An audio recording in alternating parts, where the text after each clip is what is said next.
Hi, I'm Katie, and I work as a nurse. My husband's name is Jack. Right now, he's staying home and taking care of the house full time. Not long ago, Jack was working at a company, but he decided to quit because he didn't get along with his new boss who was transferred to his department. When Jack told me he quit, I was upset that he made such a big decision without discussing it with me first. But I tried to see the positive side of things, thinking maybe it was better for him to leave the job before it made him unhappy. Even though Jack isn't bringing in any money anymore, I have a job as a nurse, and the house we live in was inherited from my late mother, so we don't have to worry about paying rent. This means we can still live comfortably. At first, I was worried and stressed about Jack not working, but he was doing a great job taking care of the house. So I started to get used to it and even enjoy having him at home. Then one day, when I came back from work, I found my sister-in-law Brittany visiting. Jack hadn't told me she was coming over, which annoyed me a bit, but I noticed that Jack seemed happier than usual. I didn't want to make a big deal out of it, but I asked Jack to let me know in advance next time. He agreed and asked Brittany to leave, but she wanted to stay the night. Jack looked worried and politely asked her to go home for the night, saying it was too sudden for her to stay over. When Jack told Brittany she needed to leave, she gave me a hostile look and stormed out angrily. I wondered why Brittany had come over, especially considering the distance she had to travel. It turned out Brittany had recently gone through a divorce and had nowhere else to stay. She had briefly moved in with my parents, but their place was small, and they were pressuring her to find a job and contribute financially, which made her feel unwelcome. I felt sorry for her situation. Initially, I was frustrated with my husband for letting Brittany stay without consulting me. But then Jack explained that he'd been feeling down because he couldn't find a job, and he just wanted someone to listen to him for a change. Despite my annoyance, I understood his need for support. Although I was annoyed with Jack's actions, I realized he needed someone to talk to. So I reluctantly agreed that it was better for Brittany to stay than for her to be alone in her situation. However, I made it clear to Jack that he needed to inform me before inviting guests over in the future. I briefly wondered if I was spoiling Jack too much by letting him get away with things like this, but I decided not to dwell on it. I made sure to confirm with Jack that he understood the need for communication next time and didn't bring it up again that day. 2 days later, while I was at work, Jack texted me, asking if it was okay for Brittany to come over again. He mentioned that I would be working until 9 p.m. and assured me that he would make sure she left before then. Even though Brittany had just been over recently, Jack seemed eager for her to visit again. Feeling a bit uneasy about Brittany's frequent visits, I agreed reluctantly, telling Jack to ensure she left as soon as possible. I wasn't thrilled about Brittany coming over again, but seeing Jack so happy about it made me decide to let him enjoy his time with his sister. During my busy day at work, I completely forgot about Brittany's visit. However, when I got home, I was surprised to find her still there. I asked why she was still around, and Jack quickly realized I was upset. He apologized, admitting that he had been seeking advice from Brittany without keeping track of the time. Jack promptly told Brittany it was time for her to leave. She seemed annoyed but eventually packed her things and left after a bit of hesitation. I expressed my frustration with Brittany's behavior, questioning why she couldn't sense when it was time to go home. Jack defended her, saying she had come all the way to our house just to lend him an ear. Despite feeling that they could have met up somewhere else, I was too exhausted to argue further and apologized for saying too much. Feeling drained, I decided to excuse myself and rest, although I sensed Jack might have wanted to discuss something more with me. The next day, I had a day off, so I was relaxing at home when Jack brought up what had happened the day before and apologized. He admitted that he was wrong to expect me to get along with Brittany right away, especially considering how busy I had been.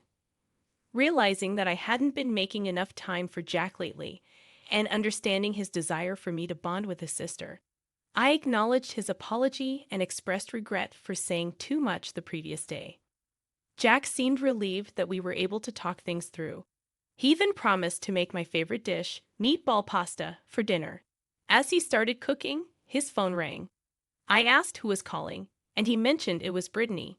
Despite feeling uneasy about it, I suggested he answer in case it was urgent.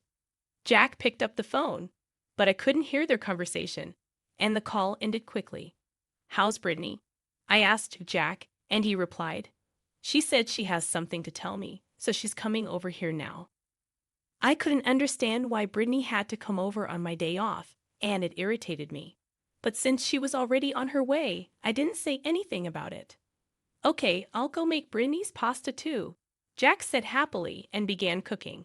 He didn't realize I was upset, and I couldn't understand why he didn't refuse her from coming over. However, I saw it as an opportunity to speak with her directly. 10 minutes later, the doorbell rang.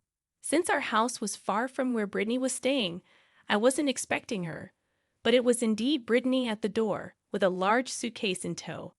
I had a very bad feeling about this, but I let her into the house. While Jack was still busy preparing lunch, I decided to ask Brittany directly what had happened. She appeared upset and tearful as she explained that she had been kicked out by her parents because she wasn't working, and they felt she was freeloading off them. As I listened to Brittany's story, my fears started to materialize. Jack reacted strongly, expressing his anger at Brittany's parents and calling them horrible for not supporting their own daughter. His outburst irritated me, but I chose to stay quiet and let Brittany continue. She explained that she had nowhere else to go and asked if she could stay with us. Feeling uncomfortable with the idea of Brittany living with us, I attempted to refuse, but Jack quickly interjected, saying there was no other option and that we had a spare room she could use. I shot Jack a glare, but he seemed oblivious to my discomfort. He justified his decision by saying that Brittany needed help. Unable to hold back any longer, I expressed my frustration, reminding Jack that he wasn't currently working either, and adding that I couldn't support two unemployed people on my salary alone. At that moment, something struck me on the head, and I was momentarily disoriented. Brittany, laughing hysterically, pointed out that Jack had thrown an egg at me. When I touched my hair, I felt the eggshells, realizing what had happened. Brittany blamed me for the incident, insisting that I should be nicer to her. Then Jack threatened me, saying that if I continued to have a bad attitude towards Brittany, he would divorce me. He reminded me that if we divorced, I would have to leave the house. Jack seemed pleased with himself, and Brittany looked satisfied as well. Since I remained silent, they assumed I had been convinced by their ultimatum. They asked if I was ready to apologize and suggested I take a shower before we discussed living together as three. While Jack happily finished preparing lunch, Brittany relaxed on the couch, watching TV and snickering at me. Despite wanting to speak my mind, I decided to take action instead. I grabbed Brittany's luggage and threw it off the balcony. Both Jack and Brittany were shocked by my sudden action, demanding to know what I was doing and accusing me of being out of my mind. Jack panicked and told me to retrieve the thrown items, but I refused, asserting that it was my house, and I wouldn't tolerate their behavior any longer. Jack retorted, asserting that as husband and wife, the house belonged to both of us, and he had every right to allow his sister to stay there.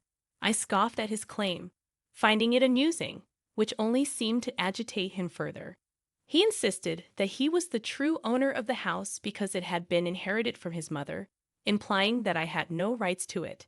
Both Jack and Brittany appeared surprised by this revelation, but they quickly dismissed it, arguing that even if Jack owned the house, we were still married, so it didn't matter. Ignoring their mumbling, I reiterated that the house was mine regardless of ownership and questioned why they were so insistent on Brittany staying with us. I suggested that if they wanted to live together so badly, they should find their own place to rent. Furthermore, I pointed out that it was unreasonable for me to support two people who weren't working. While I had initially understood Jack's decision to quit his job, I now noticed that he wasn't even contributing to household chores anymore. Feeling frustrated and overwhelmed, I decided to be honest with Jack about my feelings. When I told him that I would rather live alone, he reacted defensively, expressing disappointment and criticizing my inability to take care of our family. He even went as far as to present me with divorce papers. As Jack handed me the divorce papers, I couldn't help but notice Brittany's smug expression, realizing she had likely influenced this decision. It became clear that she had orchestrated the situation to her advantage. Without much choice, I was left alone to contemplate my next move. Jack and Brittany left, giving me time to think, with Jack implying that I should apologize if I wanted to salvage our relationship. Feeling pressured and unsure of what else to do, I hastily showered, filled out my part of the divorce papers, and submitted them, resigning myself to the reality of our situation. It seems like my husband showed me the divorce papers to scare and threaten me, even though it was Brittany's idea. He went along with it, and I realized I didn't want a husband who would do such a thing to his own wife. A few days later, Jack called, asking if I was ready to apologize. I was furious with him for talking down to me, so I responded by asking why he wasn't the one calling me sooner. He seemed confused, so I explained that I had submitted the divorce papers and it was finalized. I also mentioned that I sold the house and quit my job, starting fresh somewhere else. I informed him that I sent his belongings to his parents' place, though I was worried they might not all fit in their small house. Jack seemed unaware of what was happening and sounded like he was arguing with someone else on the phone. I decided I had nothing more to say to him and blocked his number. A few months later, I visited my old neighborhood and saw Jack working at a supermarket. He seemed to be having trouble at work, being scolded by a younger woman while other workers chuckled. I felt a bit sorry for him, but there was nothing I could do. He was just a stranger to me now. Perhaps if Jack had handled his relationship with his sister differently, this situation might have been avoided. But regardless, I'm glad I divorced him because I'm enjoying my life as a single person now.